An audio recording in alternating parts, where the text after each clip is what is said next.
To 200? Yep. What do you have to do though? Because you have to lose muscle, right? No, I still have body fat to lose. I mean, like I'm probably, I don't know, 8% body fat or something. I think there's still a little room to lose a little bit more.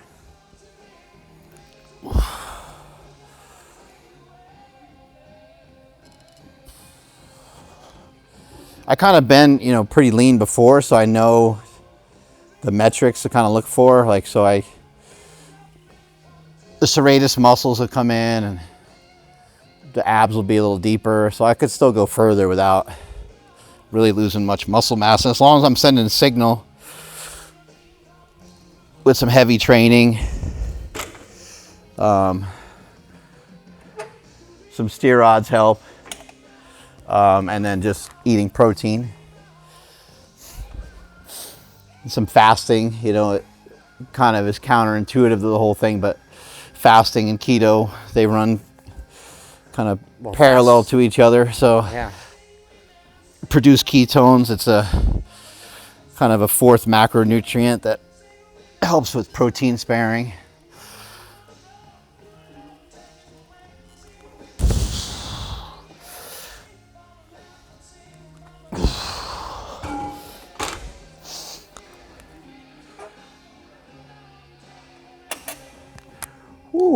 It's hard to do like a little bit of the juice, the testosterone or whatever else you were taking helps with that though. Like it helps it so you can keep the muscle. Oh yeah, it helps it a ton. Yeah. I've done all this without all that too though. And you remember when I did like the Body for Life challenge and stuff, and like it's actually easier to lose weight in general without taking anything, because you do lose a little bit of muscle.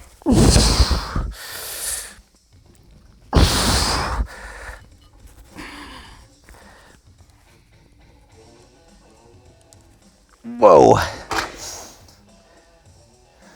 Yeah, and I think, mixing in some specific types of training, like drop set like that, and some isometric holds, lifting a little differently, lifting explosively, lifting for hypertrophy, just gives you like a better opportunity to hold on to all that muscle. Training heavy is a good signal. Strength is never a weakness. It's only a weakness if you can't move, which is some people. But that's not really strength. That's their mobility. That's like mobility. Well, pain can block everything. Pain can. You could have somebody with the greatest skill set in fighting. You take someone like Bones Jones, and if he has enough pain, he could lose to somebody that doesn't know anything about fighting. Potentially. He said he does have a lot of pain in his body. He was in an interview the other day, I think with Aiden Ross, that streamer, and he said, everything hurts. It's just a matter of how bad you want to be the best in the world. And I thought that was interesting because he's like, I'm 37 years old. Like every joint hurts and everything tells you to stop. Yeah. But you just keep doing it. Yeah, I think people can be talked down off of that ledge though too. I think everything hurts is a lie. Yeah, I mean, it has to be a lie. Your eyebrows don't hurt, Well, if you can do a spinning, your ears don't hurt. Like, if you can at 37 do a spinning jump kick and knock out another dude who was considered the best. I don't disagree that he's in pain, but I think I think we have a tendency to amplify or overblow it. Like, I could say that, when I squatted 1,000 pounds, everything fucking hurt from my toes to my nose, but like, it's not really true. Like, not everything hurt.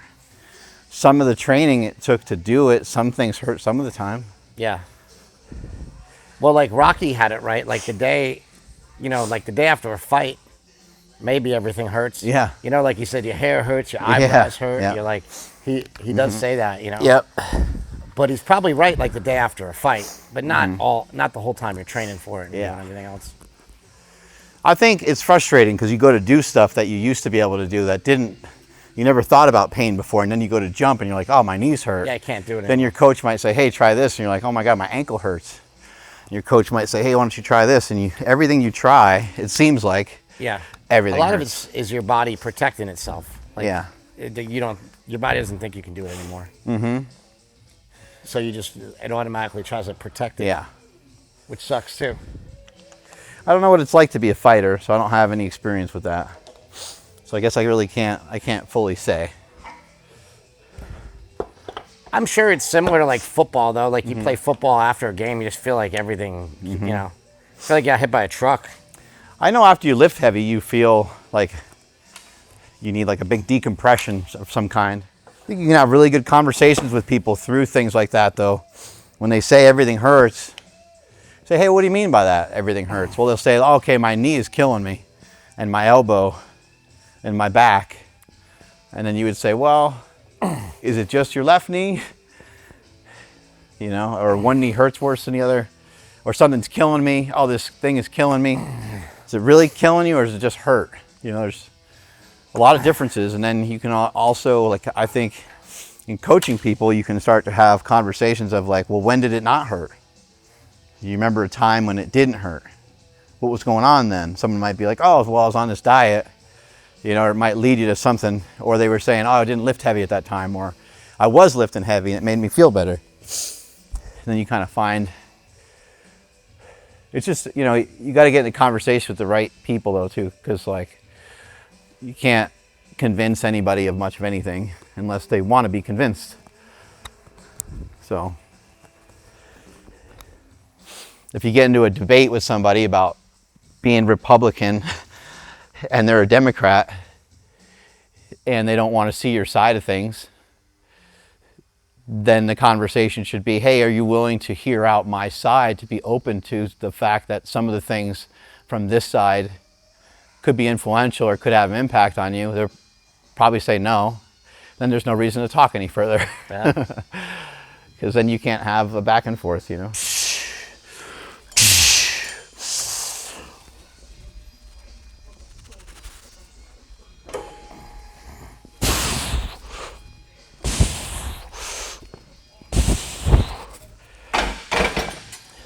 275 heavy ass pounds.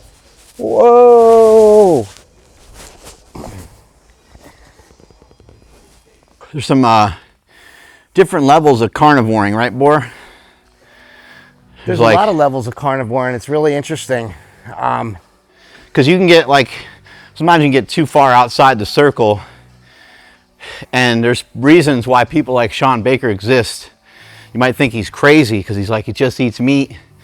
And then you might see like there's 5, 6, 7 other pretty big influencers online that primarily only eat meat. They don't even have dairy or fruit or anything else. But there's reasons for it, because when you're tied into that like little circle of just eating that food, it feels really good. And then sometimes you start going outside that circle, you start to spin out of control. Yeah. And it makes it easier and easier to eat way too much food. For example, if you mix like yogurt, cottage cheese, and fruit, now you're having a goddamn party, and it's easy to eat a lot of calories on that.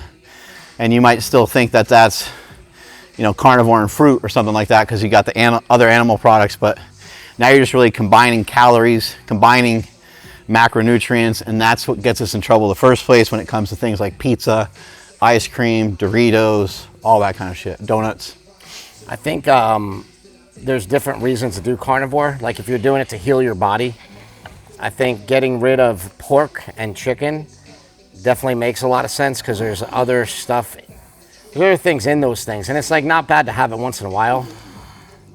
But yeah, nobody talks about what the chickens are fed or the pork is fed. That's what I'm saying. They're fed. They only talk about what the chickens are fed if they're talking about eggs. Yeah. But they don't talk about the chickens are fed. Well, they're vegetarian fed, and what they're fed makes them have high linoleic acid, which could be responsible for our part of arthritis, which we don't really know. So you have things like Michaela Peterson does the lion diet, which is beef, water, and salt. But also on the lion diet, the so-called lion diet, we see a lot of lying about what you're eating. Yeah, a lot of people lie. But we see a lot of people also have problems with their thyroid. We see have problems with their digestion. We see people have problems with their testosterone levels plummeting. And the reason for that usually is people aren't eating enough fat, because people get on the carnivore diet and they're trying to, most people are just trying to lose weight. And if you're trying to lose weight, I think you can eat any meat, and it's actually better to eat leaner meats. Like you see, there's that chart that you showed me from Ted Naiman, that the more protein and less fat you consume, like just goes, your weight loss just... The higher your percentage of protein, yeah. The higher your percentage of protein. protein. The more it drives down your calories. Exactly. Yeah. And so I think that's great for losing weight. But then, like, I have a lot of pain. So recently I've been doing, like, high-fat carnivore. Eating a lot of fat. I eat, like, a lot of butter, steak and butter. Fat can be great because fat is not only satiating, but it's also super satisfying. It's beef, butter, bacon, and eggs, but I try not to eat too much bacon because, again, like, bacon has that fat that, you know. By the way, open for conversation here in the comments. What's better, sausage or bacon? Sausage. It's fucking sausage. Sausage is so much better than bacon. Bacon's leaner, but sausage tastes better. Well, come on, sausage. It depends on the kind breakfast of sausage. What kind of sausage? Breakfast sausage without, like, not a link, but a little breakfast sausage. A little patty, a boar's head patty. Now we're cranking. Or what is it? Farmer John or whatever that is. They usually put a bunch of stuff in those though. They even put canola oil in the Farmer John's. I add it in there. That's great. Yeah, I don't know how much canola oil. We always get into these arguments. Like, canola oil, it's probably not good for you. But the top experts say that it's not the canola oil. So canola oil is almost like a firefighter. It's at the scene of the crime, but it's like the firefighter cholesterol theory. Well, I think don't blame the canola oil for what the ice cream and pizza probably did. Like don't blame any of these things. The food pyramid. The canola oil is in Chips Ahoy, but it's not the canola oil. It's part of the contributing factors of even the food pyramid, though. I don't think anybody ever followed it. It's like you're a fat fuck. You didn't follow it. Like you're eating a bunch of junk. The one backing that they do have for the food pyramid and all that, and this is what I was talking about before. Remember in South Park they turn it upside down and they solve it? Yeah, that's true though. If you turn it upside down, it's like meat is on the top. But if you see the reason why the food pyramid is school lunches and they certain still don't things. know how it's built. They think aliens built it. The food pyramid. Yeah. Joe Rogan doesn't know who built the food pyramid. He's trying to figure it out. So he's got Randall Carlson and Graham Hancock trying to figure out who built the food pyramid. But no, they had like really big animals at the time, like mammoths and stuff, probably. For real though, the schools, like hospitals, schools, all these things, they have to follow it was the food pyramid. Then in my place, they have to follow those guidelines. So in a way, people do follow it because a lot of people are part of those institutions. There's a lot of kids out there eating school lunch that follows that food pyramid, and then they go home and they're having cereal and shit too. You're trying to get X amount of grains in there and all that. Well, the whole thing is they're trying to take all these chemicals out of food, and the number one thing they can do is they could start educating parents on how to feed their children, and say, and that cereal might is be, a once in a week maybe thing for your kid as a treat. Even if you do that, but I think at this point that would be a futile attempt because parents aren't around. That's what I'm saying. So it's like kids are growing up on their tablets pretty much. They're not. No one's. I actually just made a post that said the fastest way to make America healthy again, like legitimately the fastest way, is if every single person in America walked 8,000 steps a day. That would drive our mortality rate way. It would increase our lifespan. I think people cooking their own meals too is huge. But even just take one factor, or take another factor. What if everybody got out in the sun for at least 2 hours a day, right? It doesn't even sound like much, but if we're like, no, you got to be out in the sun for 2 hours a day, that would increase our lifespan a lot. Yeah. So everybody wants to take away their own personal responsibility, and they want to dump it on the FDA and the government, and those things do cause a lot of red tape and a lot of problems. A lot of drugs that are illegal and things that are illegal that shouldn't be. But also, what are you doing? It's too big to turn around sometimes. It's a lot to figure out. What are you doing to make your own kids healthy again, or to make your own family healthy again, or, everybody has some personal responsibility, but nobody wants to take it. So, the FDA, And then even if you did replace the food dyes with natural food dyes, they say, they want to replace it with carrot juice and watermelon juice and berry juice. Those products that are the berries and all that shit's still all grown in pesticide, herbicide, bad soil. Like I was saying, it all goes back to the soil. Yeah. So there's just a lot of problems that need to be. It's a giant onion. Yeah. And you cannot keep on peeling it forever. So I think it's always good to think better is better. You know, we've had conversations about like athletes, you know, like take Bo Jackson. Like, could someone have taught Bo Jackson how to eat to make him better? Sure. It sounds almost like a joke, you know, because you're like, no, he was the best. But he's also not in the Hall of Fame for baseball or football, and he never will be. And he's the greatest athlete we've ever had. And it's because he got hurt early. Did that injury? It's like, I could say like, okay, the hip injury may have been a freak accident, but how do we know he wouldn't have been just a little bit stronger, just a little bit faster, just maybe in a slightly different position because of the way he ate? If I don't even know if he ate bad. He was fucking chiseled. He was jacked. Or what if he had what if some of these What if he had less inflammation or something? What if he had some of these tools that they have now, like stem cells? Yeah. You know, like we don't know what. Yeah. You know. Yeah. What could fix it? I mean, I've seen. But anyway, back to my point. Just better is better. So like, if he ate better, maybe he would. Yeah. I mean, as good as he was, maybe he still could have been better. Because people always point to all these guys who are like, oh, this guy's eating French fries, or DK Metcalf eats this way, and you're like, DK Metcalf is amazing. Well, I don't know if DK Metcalf, I don't think is Hall of Fame yet. You know who else eats like French fries and shit? Or I don't know about French fries, but like muffins. Mm-hmm. Anybody that Hanny Rambod trains, so like. Oh yeah. Chris Bumstead's talking about eating a muffin. Yeah. On his show day. Yeah. Right, like that's crazy to think, but like people are like, oh, well, you could have. Those foods have interesting effect. Yeah. Well, everybody gets so mad. And they start writing in the comments, why wouldn't he eat like a potato? And because a potato doesn't work like that. There's something weird about it. Dave Palumbo swears. There's like a hedonic effect of it too. That dopamine that it, you know. Yeah. Smashing the crap out of that dopamine button's got to do something for you. And also, like Chris Bumstead's been on 1,200 calories a day for the past 8 weeks, and all of a sudden you give him a muffin, and he's like, "Oh my God, it's amazing." Yeah. He only eats 1,200 calories. Yeah. But Dave Palumbo swears by McDonald's quarter pounder with cheese meal. That you got to get the whole meal. You got to get the Coke. That's what I used to get every day. You get the double quarter pounder with cheese, and you get a large fries, and you eat that before a bodybuilding show, and it just fills you all out, which sounds really weird. But he's coached, you know, thousands of athletes that have won and done good. You know. Well, back in the day when John Kiefer was around, and we were working on like being as big as we could for powerlifting. Jesse Burdick and I discovered that Doritos were the best way to the top. They really were. A Dorito, like you don't know what a Dorito is. Do you remember that? You don't even know what a Dorito was. Do you remember Testosterone magazine, T-Mag or whatever? Mm-hmm. They had an article on like how to get as fat as possible, like how to get as big as possible. If your kid is underweight, if you need to gain weight, the fastest way they said to gain weight was to eat a lot of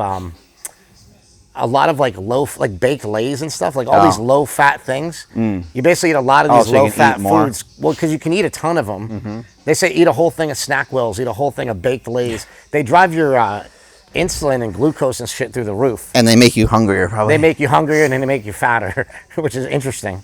It's a great combo.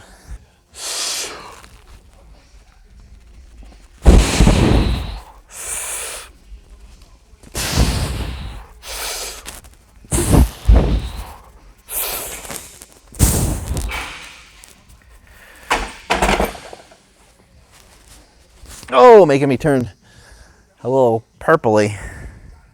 Purple nurple. Whew.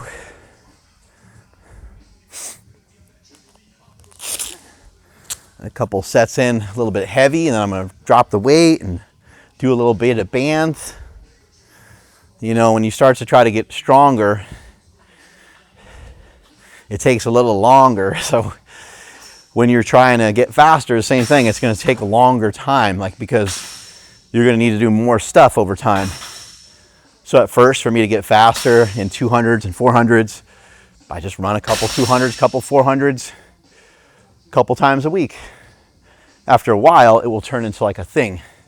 After a while, it will become, you know, do these drills for 20 minutes, do these warm-ups for 20 minutes, and then work on your 200 for an hour, you know. And the same thing kind of happens here. To get better on the bench, you camp out here, you know, bring your lunch box with you. Want to get better at squats, you hang out in the squat rack. You want to get better at deadlifts, it's the same thing. It takes takes a long time.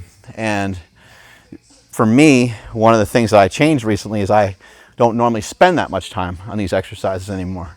So now that I'm working on getting stronger again, just going to take my time and build them back up. Remember when you go to Gold's, you used to like get the squat rack, and then people would come by and they'd be like, "How many sets you have?" You just sort of wave them off. Yeah. You're like, I'm gonna be here for a while, you know. Yeah, you're like, forget it. I got a whole thing going on, and then like after I do squats, I'm gonna do kneeling squats, and I'm gonna do Zercher squats. Like, remember we did all that West Side shit? Yeah, this rack is occupied for the next 4 hours. Yeah, this rack is not to be used. And it was like, you weren't even trying to be a dick, because people go, "Can you work in?" You're like, "Not really, because we're going to be doing a bunch of weird shit." You know? So every Saturday morning, when I started deadlifting again, I would go to Gold's early, and I would get there at like 7:30, because I know by 8 o'clock, the platform is taken. There was like a little deadlift platform, and I wanted to like get there first, because I would use it for like a long time and do a bunch of different exercises. And everybody else there was just dicking around. Nobody's lifting heavy. You know, I was trying to get back, get stronger, you know?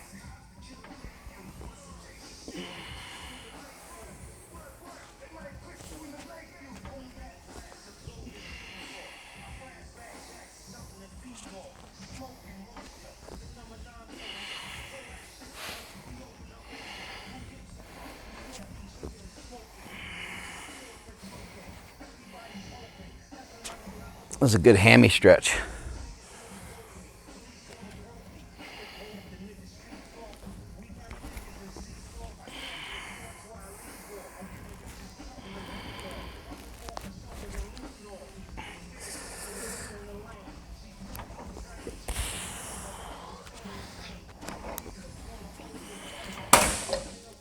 Hup!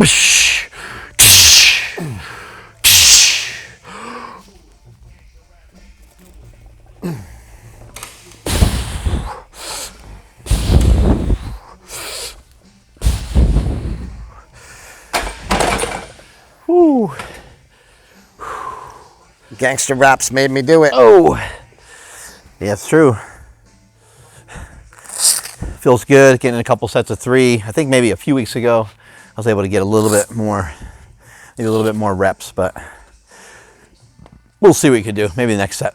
Sometimes you need to wake the nervous system up a little bit. When I was training a lot for powerlifting, I think something that I learned from Louis Simmons, a really big take home was that the program was designed for you to hit the weight that you can hit for that day, the strength that you had for that day. The strength you had previously, or your max on a particular bench, squat, deadlift, or any variation thereof, was your max for that particular day. And you were always trying to get a new record every time. And sometimes you would do it slightly different grip or slightly different stance or something like that, but you didn't always have to. You pushed, you went next to it, and in the conjugate system, if you just didn't have it for that particular day to get the exact reps that you're trying to get, or to get the exact weight, the main thing was just to get close to it, because that just meant that you have other stressors on you that is preventing you from hitting that exact same weight on that exact same day, but it's just the max for the day. And the Russian, Louis took that from a lot of Russian lifters and stuff like that, and it's just super effective. So to try to always think that you have to be 100% or that you have to get 105% is false. And I would even go as far to say, like, I think that you can ride between 85 and 90% and get amazing results, except for when you're trying to push into something new and different. So to really get the results, you might have to push above 90%, but I think for a lot of people, just doing the exercise correctly, doing it with the right form, and getting in that like 85, 90% range, I think is probably money. Every once in a while, kind of more for here than anything, you got to overload. What would a weighted vest do? You know, say 15-pound weighted vest for one day. What's the caloric difference, right? It'd matter if you just committed to that once a week, just to wear a weighted vest the whole day. It's got to add up to something. It's not zero. I mean, people are always trying to figure out ways of burning more calories. Yeah, I can actually tell you kind of what it does. It adds, like, if you go on like an hour walk it's going to burn like an extra like 100 to 200 calories, depending on how much the vest weighs. And if you go up to like a 40-pound vest, it actually makes like a bigger difference, you know? So just wearing it all day long, it burns a little bit more calories. Not a ton, not like, oh, you know, burns 500 more calories, but it burned like 100 to 200 more calories. It's not always a great idea either to get in like a whole calorie burning thing, but it is a factor, you know? Well, if you just want to know, is it doing anything? Yeah. If you're trying to like lose weight, then it's doing something. If you're part of trying the to equation. Get stronger, it's doing something. Chewing gum, as silly as chewing gum might be, I mean, yeah. per hour you're burning, I think it's like 15 or 30 calories or something, and then people have the harder chewing gum. Well, we always talk about what things do over time, right? Yeah. So like over time, if you did it for a year, then like how many calories would that be that added up over that like long period of time, or just more food that you can eat, which is fun. Yeah. Think about it that way. Get more food. Well, because a lot of things just make you more hungry. So you might It's burn what you 100 eat more before calories. you eat to make you more hungry. Yeah, appetizers. That's Cartman.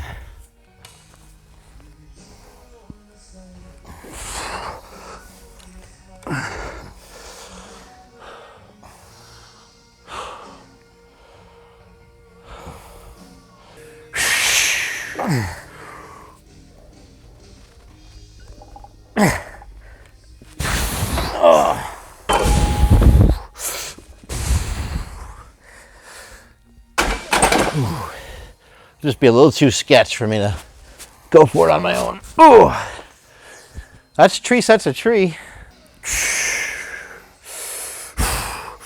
Oh.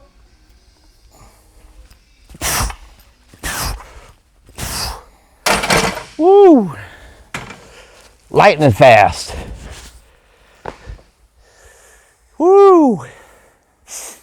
Like you know, I rubbed that DMSO on my shoulder. Makes you tremble like you're coming out of the cold plunge.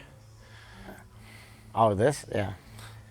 I rubbed the DMSO on my shoulder, and this happens every once in a while. Like, it starts hurting all the way down here. So I think it's doing something. Is it doing as much as this? And then twist it back the other way. But, no, you know what? It's weird. It's like you rub it on up here, and then all of a sudden your whole arm aches all the way down. And I think it's like fixing something, because after a while it'll feel good. But it's weird that it aches like that, you know? Like, it's weird that it has weird... I put it on my elbow. It feels pretty good. Do you know what DMSO is, Brian? No. So it's a horse solvent. It's a liniment, they call it. You can buy it at the Tractor Supply store, and you're supposed to rub it on horses, and it will like heal up wounds really good, scar tissue, all sorts of shit for horses. But it's only approved for human use in one weird disease. But it helps a lot with like chronic pain, arthritis, inflammation, all sorts of shit. And you just like rub it on, but it's weird because it itches, and then it makes your breath smell like garlic. It's like a sulfur, but it goes into your joints and your bone marrow and everything. Supposedly, like, heals everything. It's crazy. Up.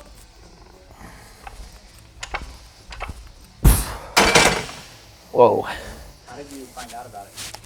It's been around for a long time. I found out about it in like 1990 when we first started like really getting into lifting, because my Uncle John played football and stuff. And he'd go, oh, you just rub this horse liniment on and it's like, it's amazing. And we used to use it back in the day. And then I forgot about it for a long time. And then back when I started Carnivore around 2015, I picked it back up again. I started using it like along with Kratom and things like that, going like, you know, let me see if this works again. And then more recently, I just read this article on X. I can send it to you. It's incredible. It's like this really long article from this doctor.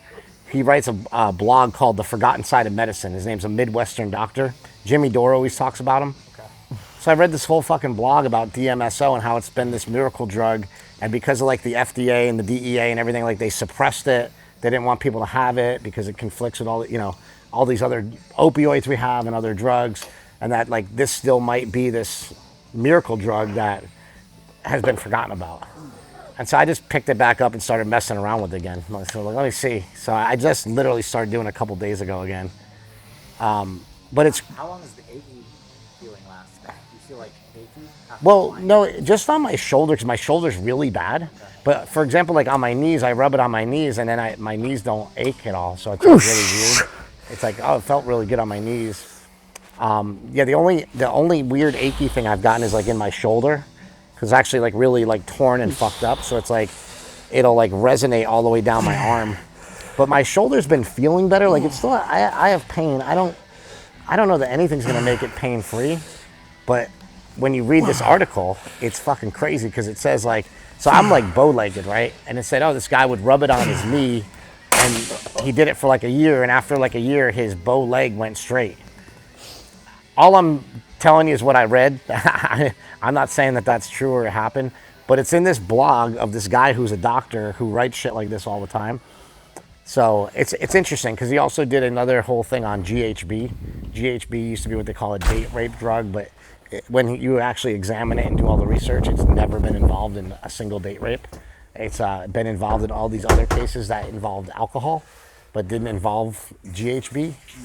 So it's like, I don't know. I just keep thinking with all the stuff going on nowadays, like, have we been scammed? Have they pulled the wool over our eyes? Are there things? When you learn that about stuff like ibogaine, you just go like, have we been lied to about like, is there a cure for everything and we just don't fucking know? I don't know. I started thinking that way, you know? Yeah. Wrapping up. Got some elbow sleeves on today. Pushing things a little bit.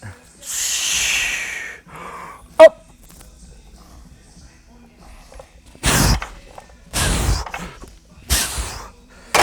Woo! Crush it. Oh, that's a good weight right there. Maybe I did 2 sets of the first one. I do 3 or 4 sets of that. You know what's crazy? Wow. Is when we went to visit West Side, there was people like Jason Fry. Mm-hmm. He would use like this weight, but he would bench like 700 pounds like with a shirt. Mm-hmm. It's because they would move it as fast as they could. Yeah. I just remember like seeing like, man, how like you guys use that little weight, because I was always lifting too heavy on the speed days before we went there.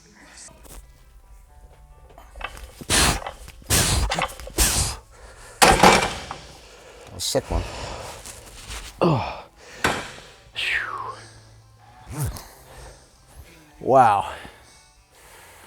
Yeah, you try to put everything you can into it. It's kind of fun. I mean, it's a little harder to do on like, not too bad on a deadlift. Feels pretty good on a squat. It's a little bit weird. I really like it on a squat, but it's hard. You do 12 sets of 2. It's nice on the squat, but it's really helpful on the squat to have a band or chain set up. I actually think the West Side system is a great system for like bodybuilding. Like not necessarily bodybuilding, but like if you wanted to get in really good shape and you wanted to go in and you have something in mind to do and you want to get strong. Yeah, you want have a particular intent. Yeah. Yeah, but like the 12 sets of 2 and the 10, 8 to 10 sets of 3 on the bench, they get you in like a central nervous system thing going. Yeah. And then you can go do like a hammer strength and other shit like. Right. So it's a great little system. It's like really it works great easy for sports. I mean, that's why you still see so many people use it. Bones Jones, he's using the conjugate system, lifting heavy, pulling sleds, a lot of various movements. I mean, it's still utilized by nearly everybody. Box squats are amazing. Box squats are one of the best exercises in the world, I think. They're great. There's, like, in my opinion,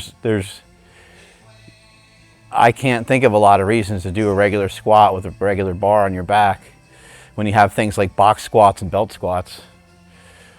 If you're an Olympic lifter, CrossFitter, and you're responsible for things that require you to get in some of these squat positions, then maybe, powerlifting maybe, but for sport, I don't see any point.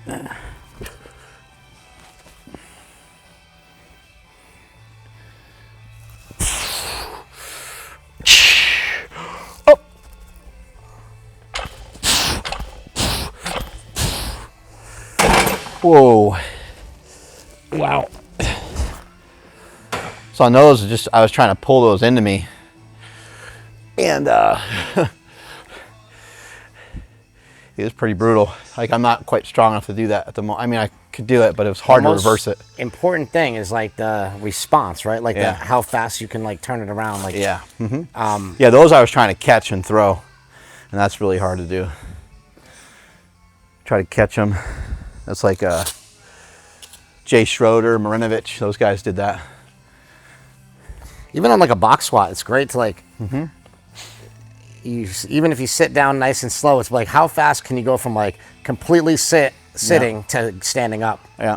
And that actually works for like any sport or anything that you do. Like you need to get up out of a chair your whole life. Yeah. So even just practicing that. I do it a lot when I get up like off the couch and try to get up as fast as I can. Little box squat. Yeah, it's always like funny, you know. You get up and you're like, phew. You know, Louis liked these a lot too, where you just, you know, sit on a box and then you just jump. And he'd have people do it various ways, but you could start wide to kind of wind the hips up, or you could try a shorter, closer stance. Then you can also do a where you pick your knees up, you bring them towards you, and you flex at the hip flexor. So you kind of go like here, and you'd go stuff like that, or back, or way out here. These are hard because it kind of like winds you up, and then it just feels almost unsafe to jump from that wide. A lot of people when they do a box squat, I think it's wrong. Like they do that, like they just sit down. Well, they kind of like, or they bounce off of it. Oh. Like, well, sitting down is cool, right? Like sitting down and letting your hip flexors release. That's there's different ways of doing it. Like you can stay wound, right, and get back up, or you can kind of do this. It's kind of two different ways to do it. The rocking is nice because you can use your back just right to get in a good position. Gives you a little bit of momentum. Yeah. When you sit back here and you rock a little bit, what happens when you do a big squat is you lose position here a lot. So this sort of reinforced, like I better keep that together to get through. Yeah. Because a lot of times a big squat looks like and you're trying to finish it, but your hips are closed off. The thing I was saying about people that are doing it wrong is like they just use this as like. Well, some people crash. Well, yeah, or they just use it as a meter to sit, like so they barely like sit. You know, they barely touch it and they go, and it's like not really giving you that speed of getting up. Like if you just kind of touch and go. But yeah, a lot of people will crash too, like, and that's gonna kill your back and kill your. Yeah, one of the reasons I'm a big fan of like an interrupted squat or a squat that's high is because out of all the years I've coached people with squats and stuff like that, I've never seen anybody that can squat full range of motion and not give up positions. And then people are like, oh, this guy can squat this way and this guy, it's like, you're still giving up positions. I don't care who you are. I can show you. And you'll see like the rounding of the back, or you'll see they're squatting. And all of a sudden this goes this way, and then this goes this way, and this is going like, it's like, the fuck out of here. That's not anything I want to train. So I do think the full range is good. It's good to work the full range of motion. I'm not saying, you know, I shouldn't say don't ever do it, but if you're going to work full range, try to find some different ways to do it and do it with a lot less weight. I used to say this when I was powerlifting. You know, people would get all obsessed about the depth. And I was like, when did this become a thing about depth? Who the fuck cares about your depth? Just go to whatever's legal and lift as much as you fucking can. But everyone always makes a big deal about, oh, that guy sunk it. It's like, cool, that's good for him, but he still lifted less than me. In real life, you're never going to get down like that and get up, right? It's like... Well, yeah. It's good to be able to be flexible like that, but it's not going to be... easy to get up like that out of any. It's nice to have the capacity to be able to do any and all, you know. It is really nice. Up.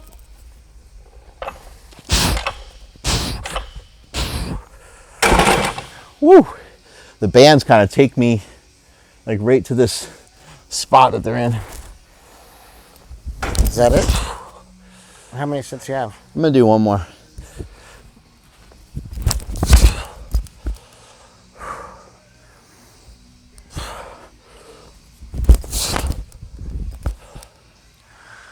Whew. Sure. I want to see 10. How many, Benny? I'm not satisfied. And he's like, Arnold. That movie is so weird. Like, It's so fake. well, the Arnold and Louis thing, like, the way it's all put together and everything, it's like, it tries to make Lou Ferrigno seem like a little bit like a joke. Well, he seems like a retard. Well, and he was amazing, though. He was incredible. I mean, no pun intended. The Incredible Hulk. I mean, nobody ever saw anything like it. Like, he was so big, you know, he's fucking big and jacked and in amazing shape. And yeah, in the movie, he's like made out to be like a little bit of like a loser that just can't keep up. Yeah. Which, you know, trying to keep up with Arnold is nearly impossible. But Louis had his own thing going on, I think, you know.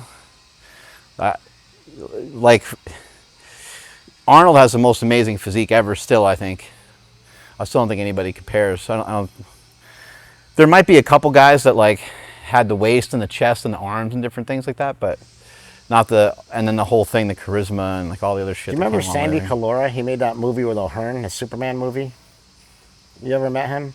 Oh, you know wow, what I mean? maybe. He made that. You ever seen O'Hearn?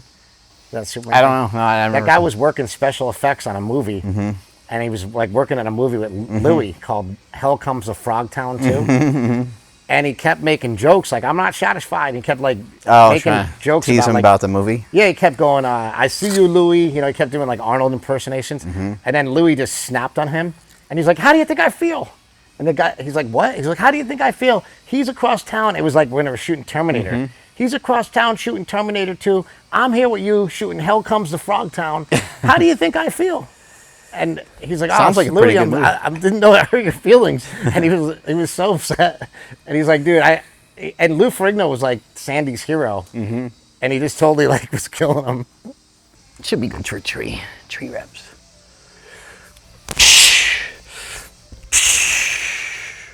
Up.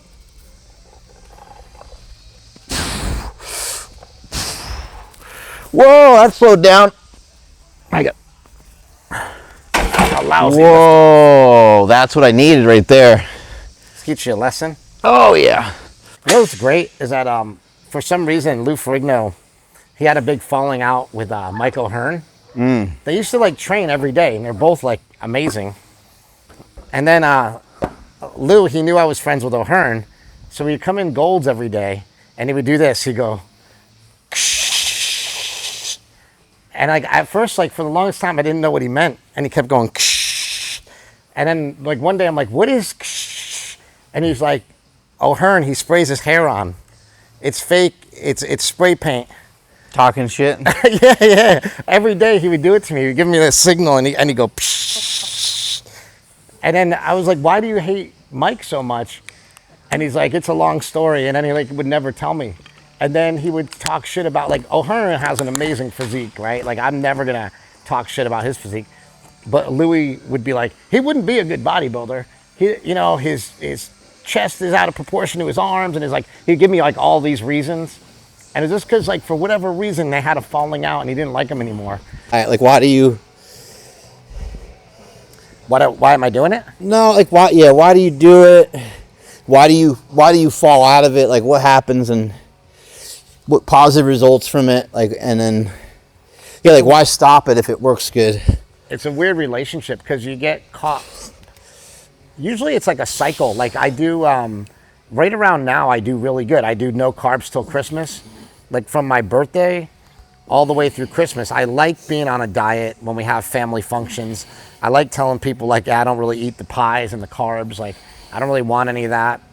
I think you can cruise right through Thanksgiving and have like all meat. It's kind of fun. It does feel like a nice winter diet. You can cruise through Christmas. Summertime, you and get there's cravings. meat at every party. There's a ton of meat. There's charcuterie boards. There's all these different things you can have. And you just like load up on that stuff and it feels, to me, it feels good. I like it. And I like the way that I feel. And then a lot of times like around the spring or the summer, you start getting in really good shape and you're like, oh, I could have some fruit. And fruit leads to Fruit Loops. And then, you know, or like something like that. Like shit just leads to shit. Carbs beget carbs all the time. And so it's like this cycle that you go on. It's like if I add in fruit, I still feel pretty good adding in some fruit.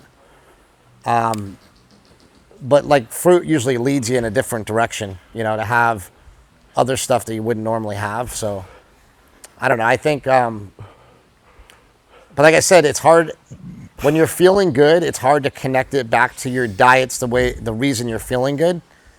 So like I'll feel like shit because I ate a bunch of carbs and then like it's hard for me in my head to connect that to like, oh, that's just what I ate. I really didn't eat that many carbs, you know. And so, and it's weird. It's like again, like it's not just carbs. It's like you end up having like, and I don't even think this stuff is necessarily bad once in a while, but you know, like those legendary snack cakes that we love. Like I'll eat the whole box in a day. I have no control, and so for me, having arthritis and having no control leads to being really inflamed a lot and in pain a lot. So if I have no control, but I can eat as much ground beef as I want, then I'm fine. I don't know. It's kind of hard to explain, but it's a little bit of mentally, I just feel better eating meat. You know, we've done it since, I remember back in 2000, well, back in like 1993, I want to say, I came home from USC and I told you we're not eating carbs anymore. And then you were like, what are you talking about? Well, I was trying to get ready for a powerlifting meet, and I was eating like a lot of carbs.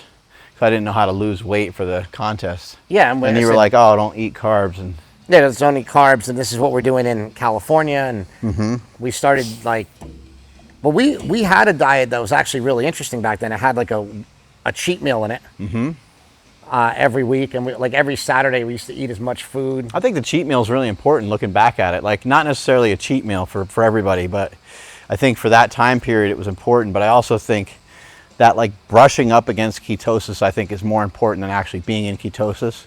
And I think that's exactly what that cheat meal did. But looking back at it, Ron Fedko, who gave us the diet, was in tremendous shape. He already was a like diet ninja. He already was like a, you know. But you're there now though, so you could do that same diet I could do that now, yeah. And you'd be the same. Yeah, I don't, it's not that I never cheat, but I like to have it just be like, it just sort of comes. I'm like, pizza, and then I'll push it off, and I'll be like, pizza, and I'll push it off. And then the kids will be like, hey, you want to get some and I say kids, my kids are old. But then I'm like, okay, yeah, I'll join in with you guys on that, you know what I mean? It's not like my kids are 6 and 7 years old. It's different when they're 6 or 7 years old. You want to participate, and it sounds, you know, weird to say, but you like want to give them ice cream because it's like kids get fucking pumped about ice cream. Yeah. But luckily my kids, neither one of them is addicted to food. I'm really grateful for that. I think, you know, trying to set example in the household I think is important, but also I think sometimes you just get a little bit lucky too.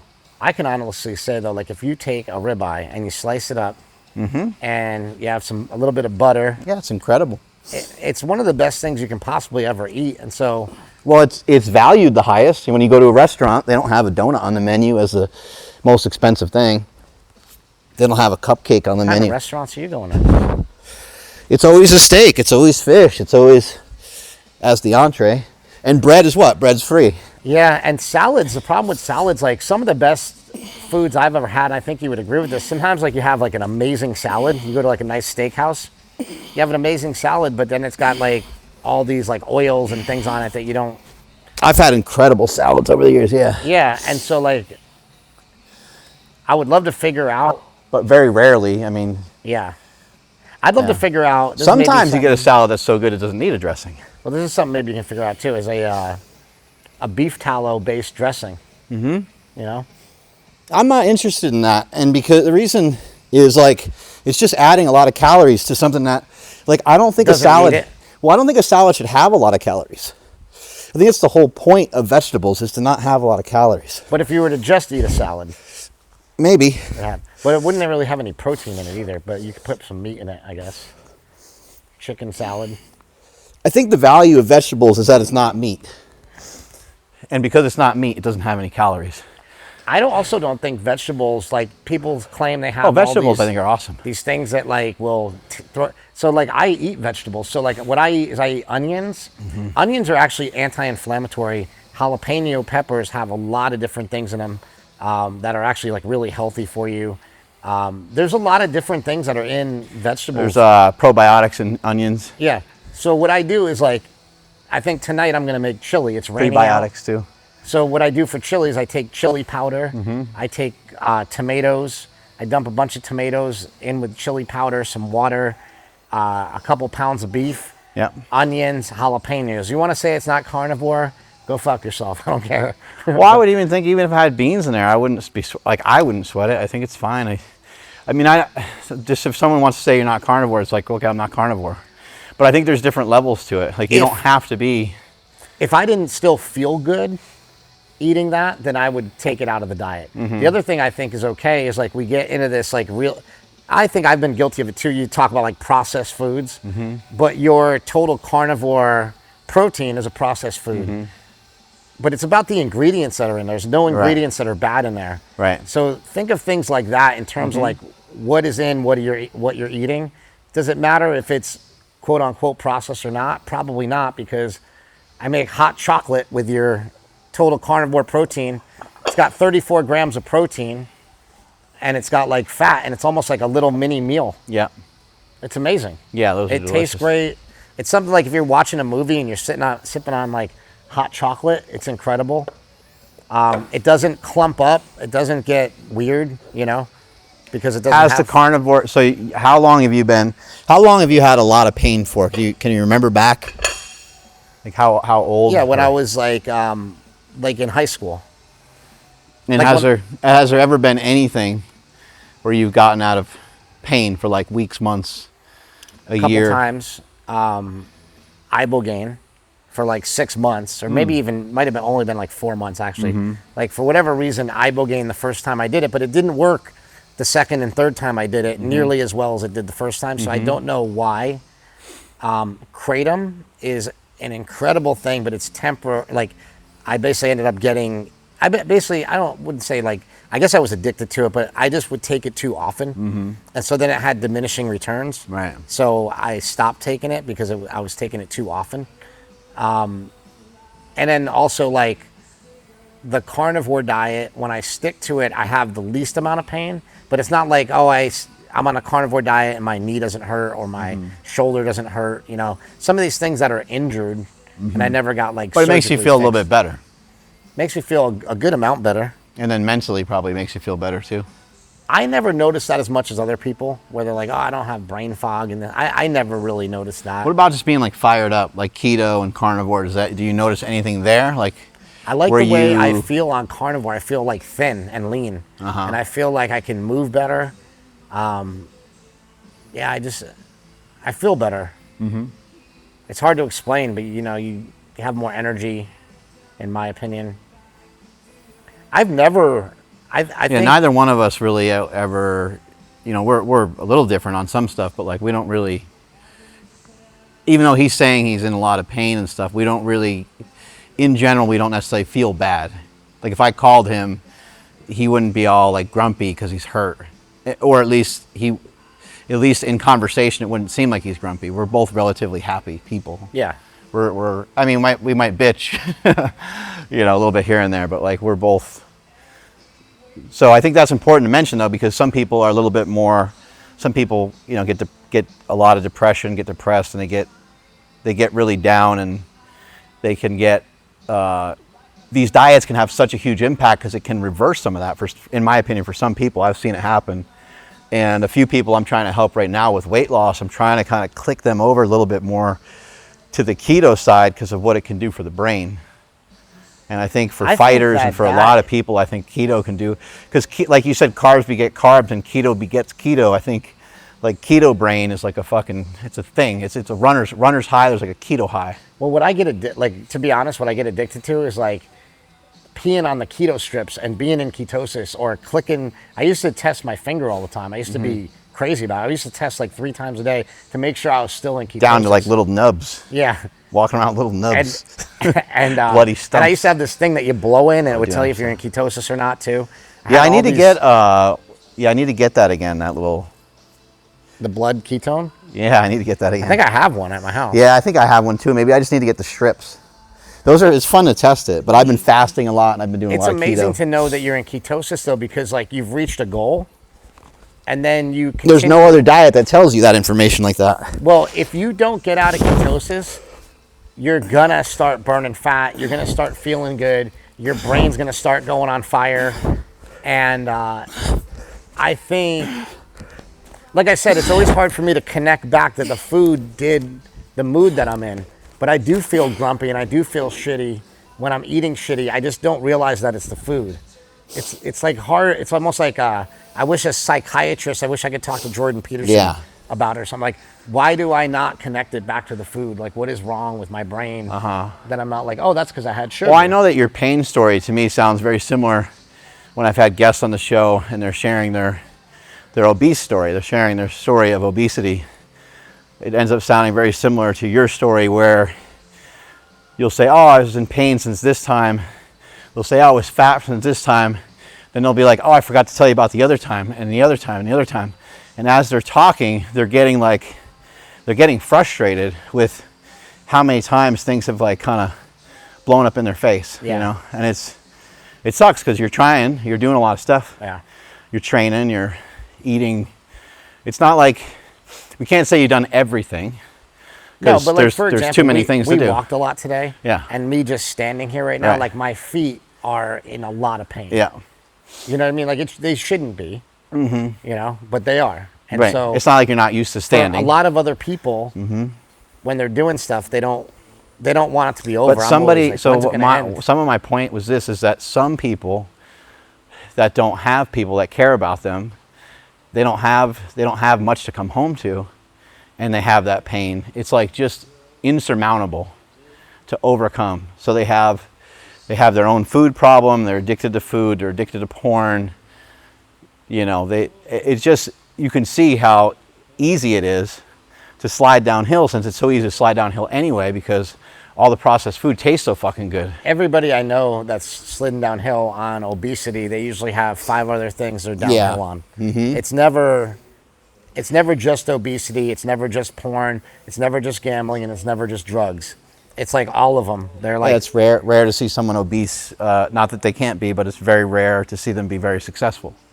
Yeah, it's very rare to see them like very wealthy and very ahead. Again, I ain't saying it's all the time. Yeah, there's like a governor from somewhere that's like really fat, and he's like a billionaire, Pritzker or something. And I'm not saying there's not fat rich people. There's fat rich people, and throughout history there's been fat rich people, but a lot of times those people have other areas of their life organized enough to where their food, their brain isn't so consumed by food.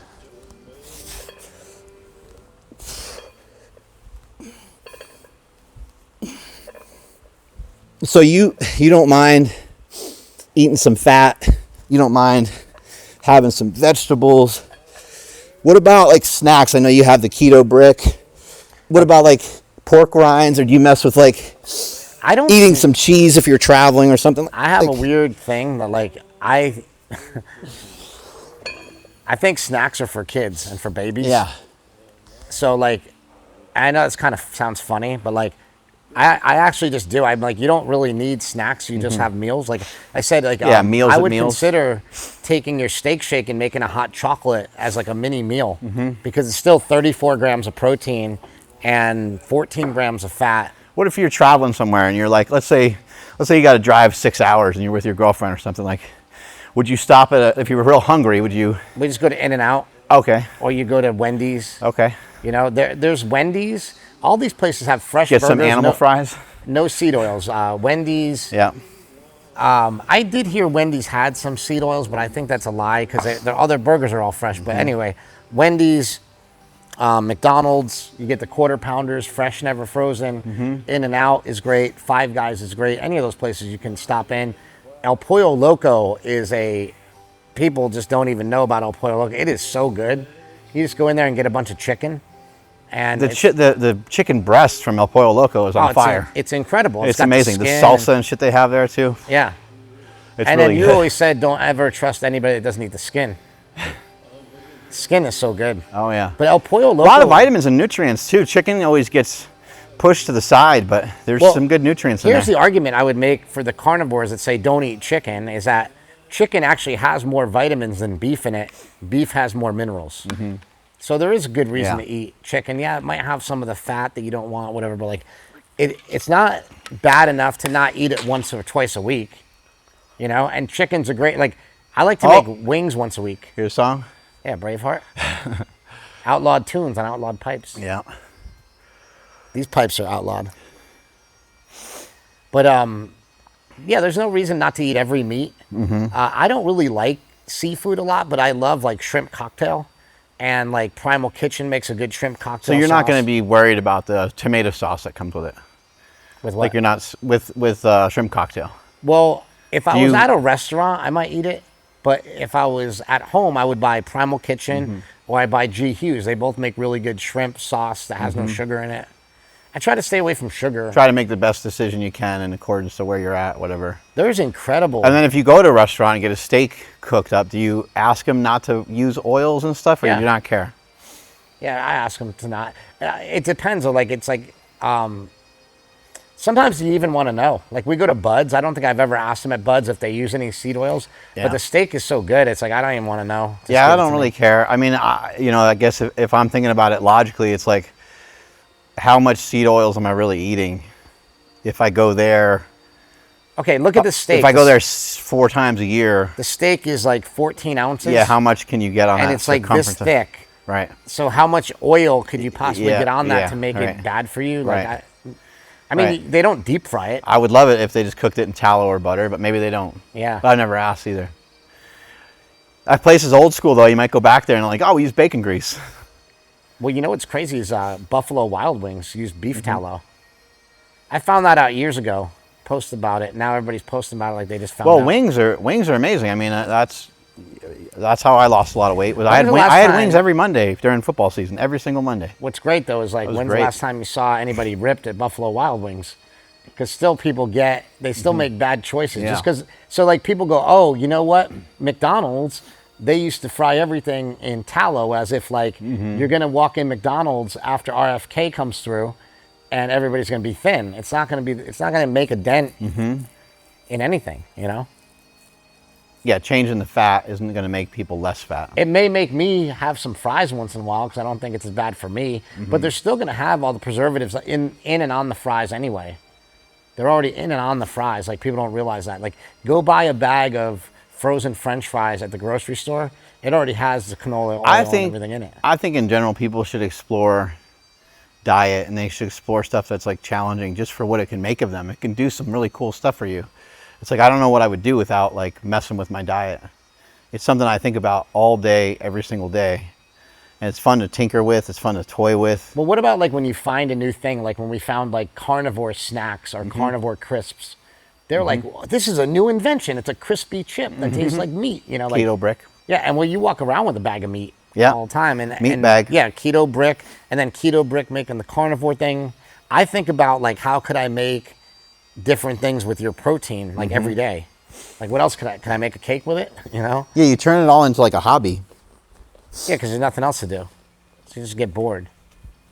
You said your blood work was pretty good recently, right? I just did my blood work. I'll find out actually this week how it is. I got to talk to the guys at Weighs the Well over there. By switching these weights around on this device here, on this machine, the more weight that's at the bottom here, kind of the tougher it gets. Just the way the strength curve works. So you get a good stretch out of that. Feeling really good. Because, you know, I'm losing weight. I'm trying to keep some weight slapped on the upper body. So in my opinion, it's important to work my back, my chest, my arms, I mean pretty much the whole upper body. But, you know, I'm going to get into the arms via pull-ups, chin-ups, as well as some curls. So you saw, like, you know, just pretty much a preacher curl and some hammer curls is about all I'll do for biceps. But the rest of it is going to get from the pull-ups and chin-ups. I'm going to take care of a lot of chest stuff via the bench press. Maybe some flies. I should be doing some dips as well for multiple reasons. One is I need to get used to pulling my elbow. My elbow needs to go to the sky when I'm sprinting. My elbow, and you can see, so I guess I can, yeah, so my elbow as I'm running needs to get like that, dip position, right? And right now it's hard for me to get it there. And I don't want to, if I do get it there, I don't want it to pull my whole body, because that's going to throw me off a bunch, right? So that's why sometimes when you see me running, you might notice that the arms and the legs are not always sank up really well because of the amount of tightness that's here. If this elbow gets pushed back, it gets pushed back and pushed back and pushed back, and now my whole body, this happens to everybody at some point, but to me it happens early. I got to start to bring my whole body this way, right? And it starts to get very uncomfortable, and I might even go down this way, right? So anyway, there's a good case for some dips. But I'm going to get to a lot of this stuff with just good old-fashioned exercises. Bench presses, rows, dips, bent over rows. I did a bunch of bent over rows this week. And the big reason for it is because as I'm losing weight, as I'm downsizing, I'm trying to keep size in certain spots, in certain places. If I can keep size, good size and fullness through the back, that's going to keep me wide. And I won't get that melted candle look that happens when a lot of people start to lose weight. Start to lose tremendous amounts of weight, so you start to kind of go, ooh. And at first when someone loses weight, you're like, oh, you're doing good. And then you're like, oh, that doesn't look great. And so if I can keep my back big, that keeps the shoulders kind of popped out. Obviously, some shoulder work will help as well.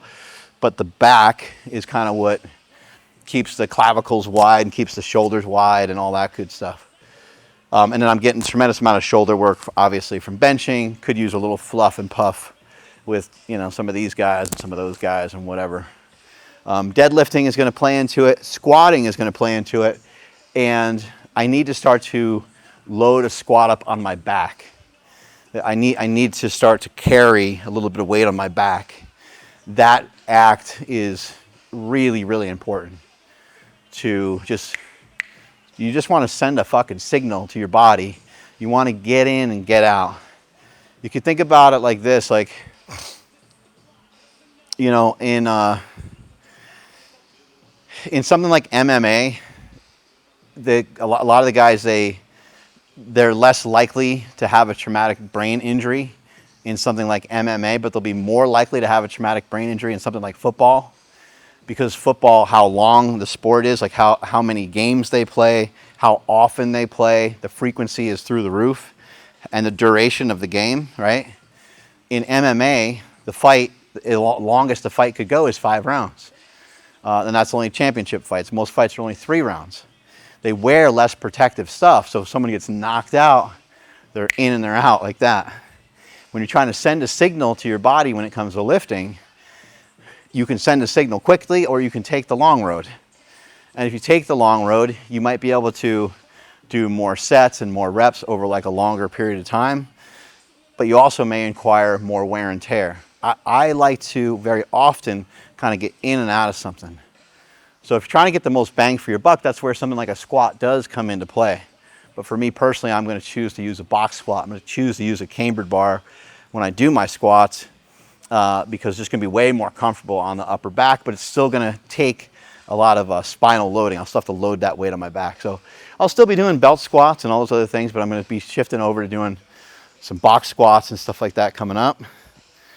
And just good old-fashioned exercises to keep that signaling going of like, hey, let's hold on to as much muscle as possible. Again, I'm 212 pounds. Some people are like, dude, you're shredded. How are you going to lose any more fat? Bodybuilders know what's up. There's always more fat to lose. I just have a hunch, too, that if I hang out around 200 pounds, get down to 205, 210, and stay there and kind of recomp at that weight and get tight, I just I have a hunch that I'll be moving pretty fast on the track, and I'm excited for that. I could be wrong. I don't know. Maybe I'll be the same speed, but I'm betting on the fact that I'm going to be quite a bit faster. Here we go. We're all done for today. There's nothing else to do. Got through a lot of good exercises. Got through some bench pressing. Got 3 sets of 3 in with 315 on the bench. And then moved into some speed work with the bands. 135 for a few sets, 185 for a few, 225 for a few. Got in a little bit of jumping. Not much, but a little bit of jumping. A couple sets of pull-ups, but not much of a workout there. But got in some good rows here. And let's not forget about those curls. Just having a lot of fun with this, and this kind of road to get down to 200 going to be super interesting. I hope that many of you are following along with the single digit body fat series, because we're dropping a lot of great information on there, and we're going to continue to pump out some really, really cool content on there. In addition to that, we're bringing David Herrera, and potentially we'll start to bring in some other people to share their thoughts and share their comments on sort of things that are going on in fitness. But David Herrera is going to be a great resource. He's going to teach you guys a lot about light, water, magnetism. There's so much to learn there. It's not everything. It's not the only thing, but it is a part of the story. And hopefully you guys, hopefully for some of you, you're hearing the information for the first time, and hopefully you find the information to be something that you could use. Because quite honestly, all of it's kind of free. I mean, yeah, you can buy a red light therapy thing, and you could buy a cold plunge. You could also just walk outside and get a little cold thermogenesis. Just get some goosebumps for 10 minutes a day. You also can walk outside and try to get some grounding. Maybe it's not appropriate times of year to do that. Maybe it's too cold or whatever. But you get my point. You can just walk outside and get the elements of the outside, and you're not necessarily buying a supplement or anything like that. Strength is never weak. This weakness is never strength. Catch you guys later.